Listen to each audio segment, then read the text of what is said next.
Everyone, इस video में हम लोग पढ़ने वाले हैं मनी के बारे में। ठीक है, ये चैप्टर 10 है, क्लास 1 का मैथ्स ऑक्सफोर्ड की है। ठीक है, तो चलिए हम वीडियो को स्टार्ट करेंगे। अगर आप मेरे चैनल पे न्यू है तो चैनल को लाइक सब्सक्राइब जरूर करें। ठीक है, अब देखिए यहाँ पे क्या है कि हम लोग मनी के बारे में पढ़ने वाले हैं। बेसिकली मनी के बारे में आप लोग जानते होंगे बाबू। ठीक है, ध्यान से सुनना, सारा कुछ समझ में आएगा, टेंशन नहीं लेना है, सारा कुछ आपको समझ में आने वाला है। इस वीडियो में मनी के बारे में टोटली आपको समझ में आ जाए कि मनी होता क्या है।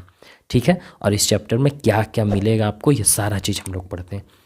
पहले देखो यहाँ पे एक शॉप है और ये एक गर्ल है जो दुकान जाती है। ठीक है, शॉप जाती है, वहाँ पे क्या करती है, how much is this packet for, ये पूछती है कि ये पैकेट कितने का है। जो पॉपकॉर्न का जो पैकेट आपको दिखाई दे रहा है, ठीक है ना, शॉप जाती है पॉपकॉर्न खरीदने ये जाती है। ठीक है, और ये पैकेट का पूछती है कि कितने का पैकेट है, तो ये क्या बोलता है 20 रुपीज़। ठीक है, आप लोग भी दुकान जाते होंगे, बेसिकली आप लोग सारे लोग गए होंगे जो मेरा वीडियोस देख रहे हैं, और आप लोग दुकान में जाकर पैसा मम्मी से मांग कर ख़रीदने जाते हो।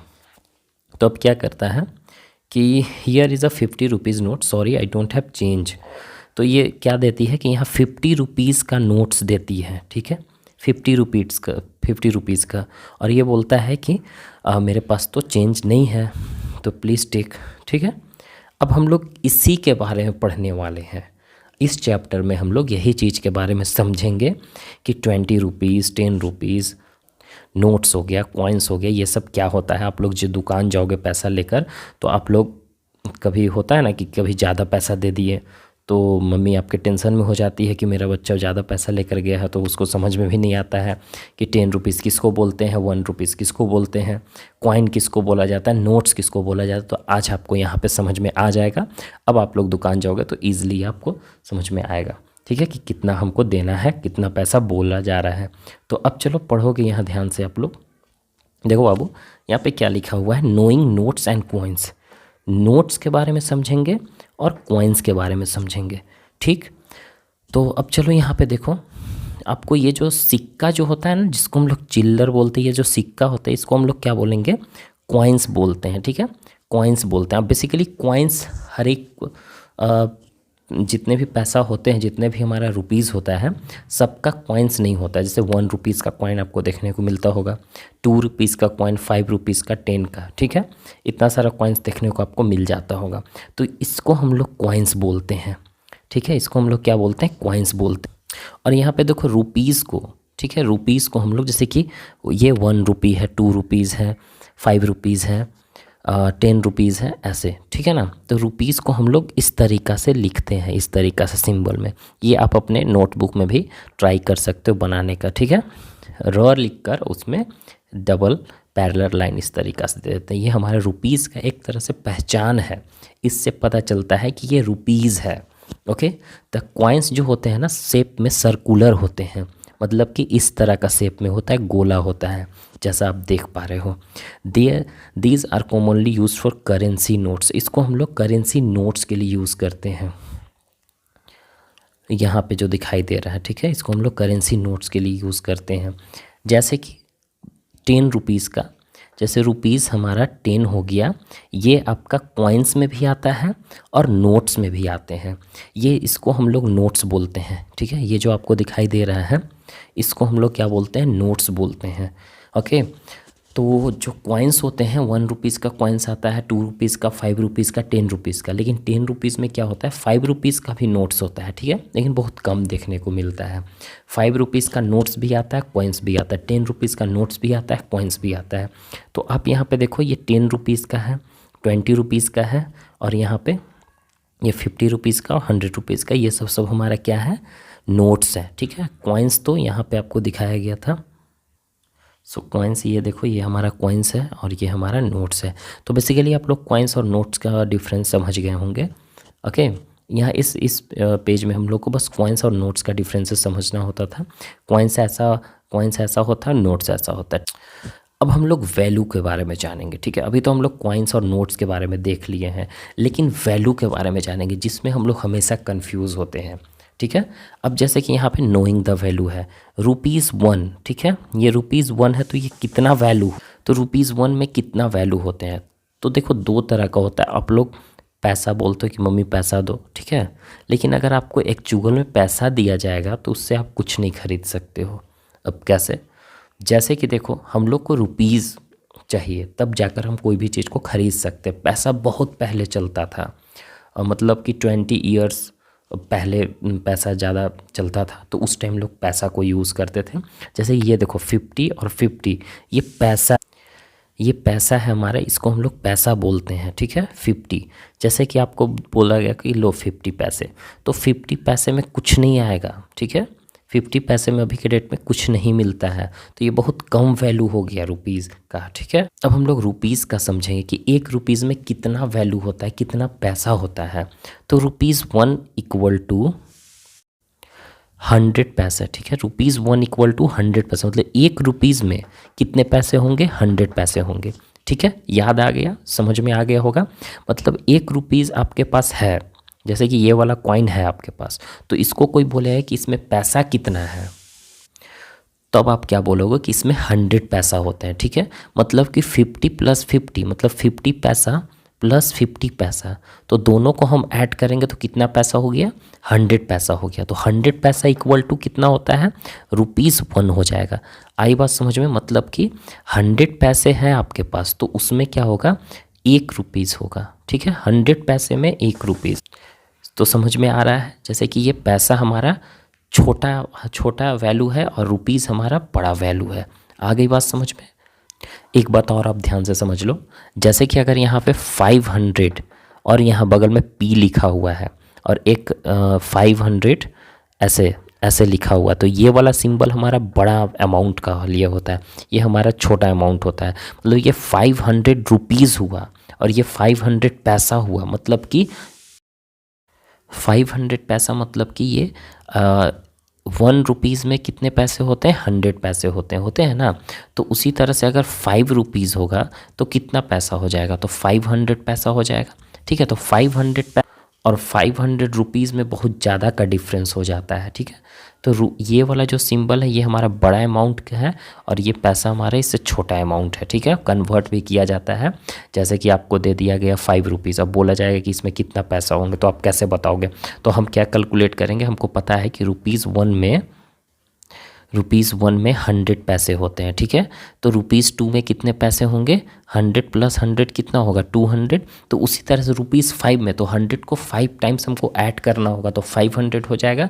लेकिन आपको 100 से मल्टीप्लाई करना होगा 5 से, लेकिन इतना आपको ये सब अभी नहीं पढ़ना है, बस हम आपको ऐसे बता दिए हैं। आप इसको भी छोड़ दो। अब हम लोग यहाँ पे आते हैं। देखो ये अमाउंट आपको दिया गया है और इस अमाउंट में आपको क्या करना है कि टिक करना है, कॉम्बिनेशन को टिक करना है। कैसे अभी बता, यहाँ आपको देखना है कि सेम अमाउंट यहाँ पे है कि नहीं है। अब जैसे कि यहाँ पे कितना लिखा हुआ है? रुपीज़, ये हमारा बड़ा अमाउंट होता है। 50 लिखा हुआ, मतलब 50 रुपीज़ आपको बताना है कि दोनों में से कौन है। तो इसमें आपको काउंट करना है और इसमें आपको काउंट करना है, दोनों में कौन सा सही अमाउंट दिया हुआ है, किधर, इस साइड या इस साइड। तो अब हम लोग काउंट करके एक बता रहे हैं, बाकी आपको खुद से करना है। देखो यहाँ पे कितना है रुपीज़, यहाँ पे देखो रुपीज़ ये वाला लिखा हुआ है, मतलब 20 रुपीज़ हो गया, और यहाँ पे भी रुपीज़ ही था, फिर 20 रुपीज़, ठीक है, फिर 20 रुपीज़। तीनों को ऐड करेंगे तो कितना आएगा बाबू? 60 रुपीज़। तो ये तो सही नहीं लग रहा है, ये तो ज़्यादा हो गया 50 से। नेक्स्ट अब हम लोग चलते हैं, यहाँ पे 10 रुपीज़ है, यहाँ पे भी 10 है, यहाँ पे भी 10 है, ठीक है, और यहाँ पे 20 है। तो 10 प्लस 10 प्लस 10 30 हो गया, और यहाँ 20, टोटल कितना हो गया? 50। तो हमारा सही अमाउंट कौन सा हुआ? ये वाला हुआ। तो इस पे आपको टिक कर देना है, ठीक है, ऐसे करना है। अभी रुपीज़ में दिया हुआ है सारा, पैसा में नहीं दिया हुआ है, ठीक है। अगर एक भी पैसा रहता तो दोनों में से कोई सही नहीं रहता। अब हम लोग नेक्स्ट चलते हैं। यहाँ पे देखो 100 रुपीज़ है, ठीक है, ये 100 रुपीज़। आपको यहाँ पे सही कॉम्बिनेशन को टिक करना है। यहाँ 50 रुपीज़ है, 50 रुपीज़ है, और यहाँ 50 और 20 है। तो 50 और 20 कितना होता है? 70 होता है, और 50 प्लस 50 100 होता है। तो यहाँ पे, ठीक है, तो यहाँ पे हमारा रुपीज़ ही है और यहाँ पे भी रुपीज़ था, तो रुपीज़ दोनों को ऐड करेंगे तो 100 रुपीज़ हो जाएगा ये वाला। तो इसको आपको टिक कर। सो आई होप कि आपको समझ में आ रहा होगा। अब यहाँ पे हम लोग देखते हैं काउंटिंग मनी। अब मनी को यहाँ पे आपको काउंट करना है, ठीक है। यहाँ पे देखो ये कॉइन्स दिए गए हैं, कॉइन्स को काउंट करके यहाँ पे लिखा हुआ है। देखो यहाँ पे क्या है? ₹1 दोनों को ऐड करेंगे कितना होगा? ₹2 हो जाएगा। उसी तरह से 2 + 2 4 हो जाएगा, फिर 5 + 5 10 हो जाएगा। तो खैर ये तो आप कर लोगे, एडिशन तो आता ही होगा आपको। अब यहाँ पे देखो, यहाँ पे टोटल वैल्यू फाइंड आउट करना है अब आपको खुद से। अब जैसे कि यहाँ पे रुपीज़ था तो दोनों को ऐड करेंगे, तो रुपीज़ वाला को रुपीज़ के साथ रखेंगे ना, रुपीज़ है तो ये भी रुपीज़ है, तो दोनों सेम ही है तो हम दोनों को ऐड कर सकते हैं। अब यहाँ पे देखो 2 रुपीज़ है और यहाँ 5 रुपीज़ है, तो ऐड करने आएगा, दोनों को ऐड करके आपको यहाँ पे मेंशन कर देना है ना, ऐड कर करके जितना रुपीज़ है आपको यहाँ पे दिखाया गया, तो ये आप खुद से कर। और यहाँ पे भी आपको प्रैक्टिस करना है रुपीज़ को, यहाँ पे कहीं पैसा के लिए आपको ऐड करने के लिए नहीं दिया है, सो आपको कंफ्यूज नहीं होंगे आप लोग। ₹1 है, ₹1 है, ₹1 है, तीनों को ऐड करके यहाँ कितना रुपीज़ हुआ। तो ऐसे आप मार्केट जब जाओगे कुछ खरीदने, तो आपके पास अगर नोट्स रहेगा या कॉइन्स रहेंगे तो आप ऐड करना सीख जाओगे। 2 रुपीज़, 2 रुपीज़, 2 रुपीज़, टोटल कितने रुपीज़ हुए? 6 रुपीज़ हुए, ठीक है। तो हम 6 यहाँ पे लिख देंगे। अगर दुकानदार पे जाते हो और कुछ खरीदते हो तो आपके पास 5 रुपीज़ का नोट्स है और एक 20 रुपीज़ का नोट्स है। दुकानदार बोला कि 10 रुपीज़ हुआ, तो आप उसको कौन सा दोगे दोनों में? तो ये तो 5 है कम है, ये 20 है, तो 20 दोगे, वो आपको 10 रिटर्न करेगा, ठीक है। ऐसे तो ये आपको यहाँ पे ऐड करना है, तो इससे आपको समझ में आएगा कि कैसे ऐड किया जाता है। अब यहाँ पे आप समझो कि एक दुकान में आए हो। अब यहाँ पे देखो एक आपके लिए यहाँ पे कर दिया गया, सर्कल बनाना होगा। जैसे कि ये चॉकलेट है, कितना रुपीज़ यहाँ पे लिखा हुआ है चॉकलेट का? देखो बाबू, आई होप 25 रुपीज़ लिखा हुआ है। अब आपके पास ये पैसा दे दिया गया, कुछ कॉइन्स भी है, कुछ नोट्स भी है, तो आपको यहाँ पे सही कॉम्बिनेशन को टिक आउट करना है। जैसे कि हम क्या करेंगे, यहाँ पे देखो एक 20 वाला में सर्कल किया, ठीक है, और एक 5 वाला में सर्कल किया, तो दोनों ऐड करेंगे तो कितना होगा? 25। सो समझ में आ गया होगा, ये वाला और ये वाला को सर्कल किया गया, मतलब कि 25 रुपीज़ में ये आ जाएगा। आपके पास इतना नोट्स रहेगा तो ऐसा नहीं कि हम सारा दे देना है, आपको इसमें से देखना है। ये 20 है और ये 5 रुपीज़ है, दोनों को साथ में करोगे तो 25 होगा, तो ये इतने में आ जाएगा। एक और हम आपके लिए कर देते हैं और बाकी आपको खुद से करना है, एक और बच जाएगा। यहाँ पर देखो 32 रुपीज़ का ये कलर है, तो ये हम इसमें से कौन सा सर्कल करना होगा? एक हमको 10 वाला लेना होगा, ठीक है, दूसरा 20 ये 20 है, 20 रुपीज़ है, 10 लीजिए। टोटल कितना हुआ अभी हमारे पास? 30 रुपीज़ हुआ। और कितना रुपीज़ चाहिए? 2 रुपीज़ चाहिए 32 के लिए। तो यहाँ पे देखो 2 का कॉइन्स है, तो इसको भी सर्कल कर देंगे, तो ये इससे हमारा ये वाला कलर आ जाएगा। ओके, तो ऐसे आपको ये वाला भी बॉटल आपको परचेस करना है, 60 रुपीज़ का है। तो यहाँ पे कैसे कॉम्बिनेशन करोगे 60 रुपीज़ को? सो अब हमारा ये नेक्स्ट है, ऐसे ये एक्टिविटी का ही एक वैल्यू फॉर यू, तो ये भी हम आपको बता देते हैं, कोई दिक्कत नहीं है।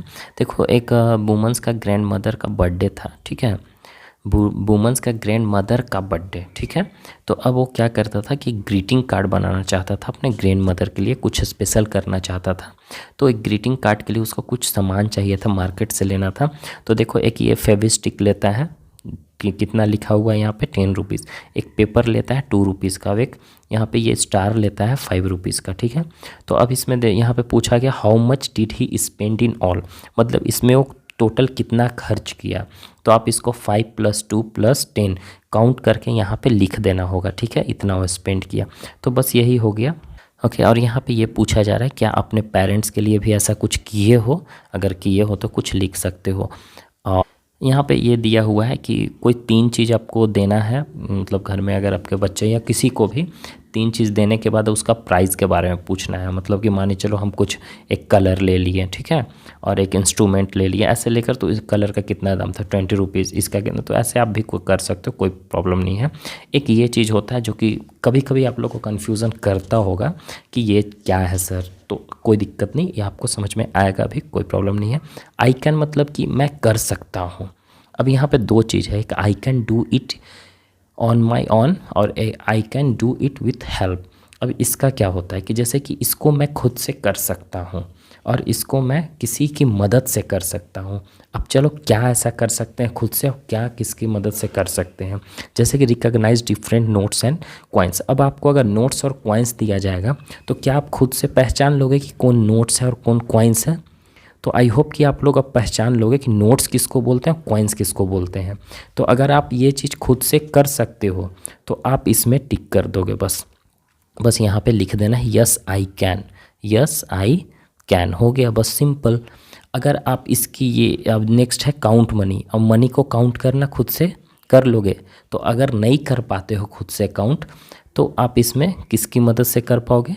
या आपके पापा होंगे, मम्मी होंगे या टीचर्स होंगे, तो जिसकी मदद से कर पाओगे तो बस यहाँ पे उसका नेम मेंशन कर देना, बस ऐसे ही, और कोई प्रॉब्लम नहीं है।